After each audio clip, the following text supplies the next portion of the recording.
Do you think that you had any advantage learning the second languages at a younger age like you did?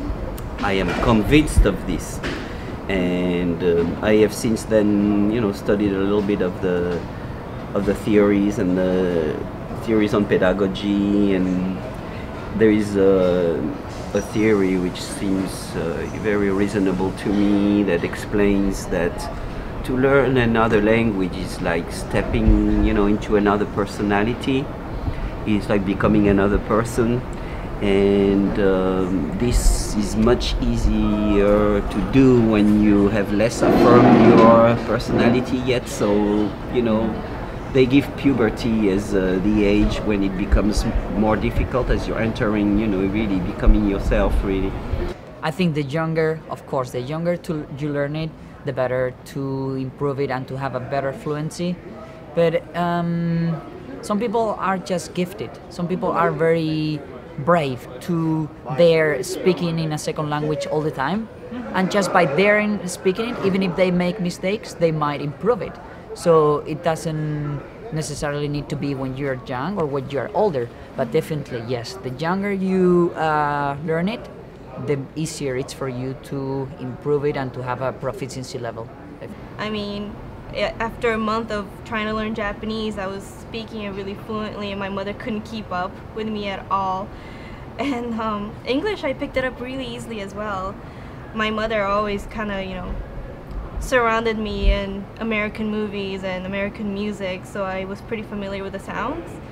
So I just picked it up really quickly, and by the time I came to live in the United States, I knew a lot more than I thought I knew. I don't know any specific examples of learning Japanese. I think it happened really suddenly because I was so young and because I was immersed in the language right from the beginning.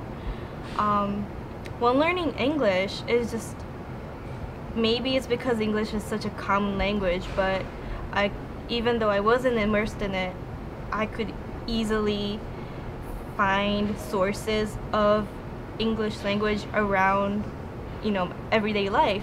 I mean, I definitely think that you should learn English as early as you can, because it's grammar-wise an easy language, and even if you have not learned the grammar of your own language, you're capable of learning English. With Latin, maybe later, because it's an extremely grammatical language, so you need to know the language of the grammar of your own language before you can actually start with Latin, because it's pretty complicated. Or something like Greek would be the same thing, or French. Yeah, it's interesting that you mentioned that your children are multilingual. Do you think that influences their experience in school or in life in general? They are tested every year for proficiency in English. They turn out to be better than average in English, although we don't speak much English at home and we make mistakes. So I believe that knowing two languages is actually giving them more aptitude in both languages.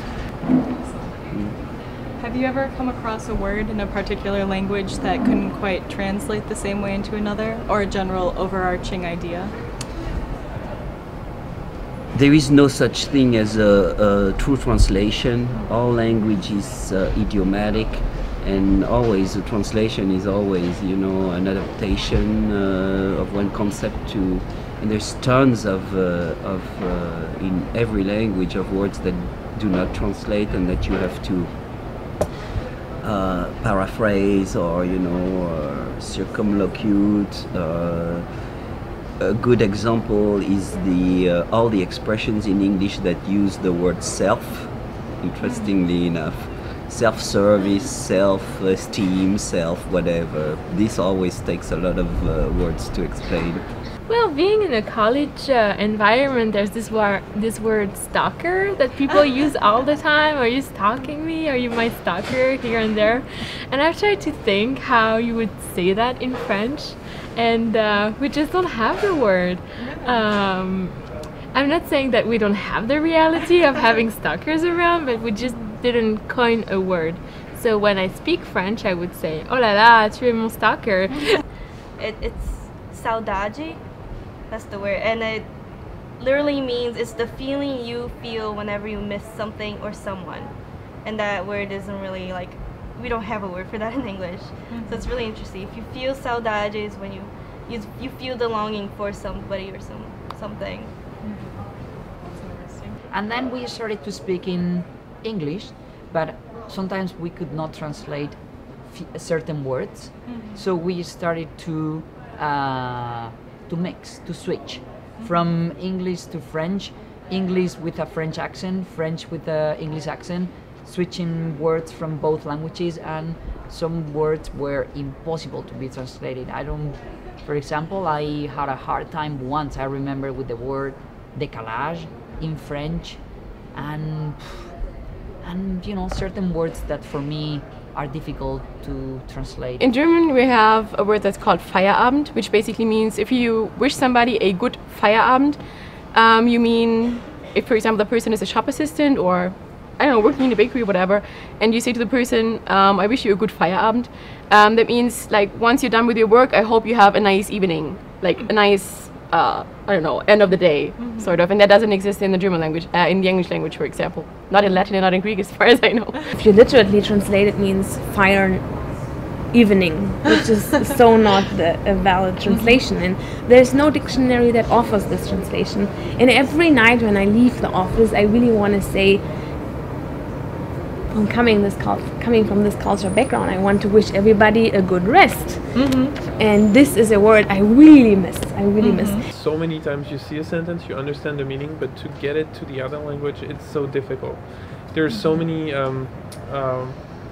little things that are embedded in the culture, I think, that sometimes it's impossible to translate, or just it takes you so much time to